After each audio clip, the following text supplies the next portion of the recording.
काउन्सिलिंगला एक विद्यार्थी आला, त्याच्यासोबत त्याचं कुटुंब होतं. आमचा मुलगा हा उंचापुरा, व्यायाम करणारा, तब्येत असलेला, डेअरिंग करणारा आणि देशासाठी काम करू इच्छिणारा आहे, म्हणून त्याला एनडीएला पाठवायचं आहे, असा निर्णय त्यांनी मला सांगितला आणि मुलाची तयारी देखील होती. आता इथे मुद्दा येतो की फक्त एनडीएचं स्वप्न आपण समोर ठेवायचंय का?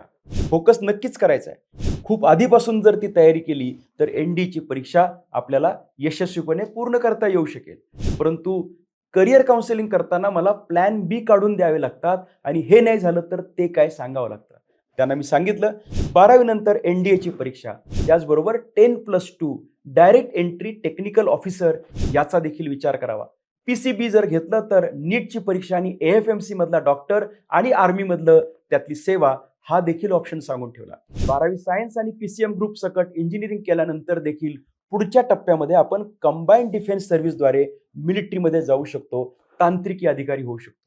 यासोबतच युनिव्हर्सिटी एंट्री स्कीम इंजिनिअरिंगच्या शेवटच्या वर्षामध्ये आपल्याला सिलेक्शनसाठी त्याची साथ मिळू शकते. एफकॅटची परीक्षा एअरफोर्ससाठी आणि इनेटची परीक्षा इंडियन नेव्हीसाठी आपल्याला ऑप्शन म्हणून उभ्या असतातच. या सगळ्या प्रक्रियेतून जर आपल्याला मिलिटरीमध्ये तरी देखील जाता नाही आलं, एनडीएला पण जाता नाही आलं आणि इंजिनिअरिंग किंवा सायन्स नंतर सीडीएसद्वारे सुद्धा जाता नाही आलं, तरी सुद्धा त्या मुलाचे जे सद्गुण होते त्याचा वापर मी त्यांना पुढे सांगितलं की झालेला आहे सगळा आता अभ्यास आणि झालेली आहे पूर्ण तयारी. आता यूपीएससीच्या माध्यमातून इंडियन पोलीस सर्व्हिस IPS आणि ते जमलं नाही तर एमपीएससीच्या माध्यमातून DYSP हे देखील ऑप्शन उपलब्ध राहतात.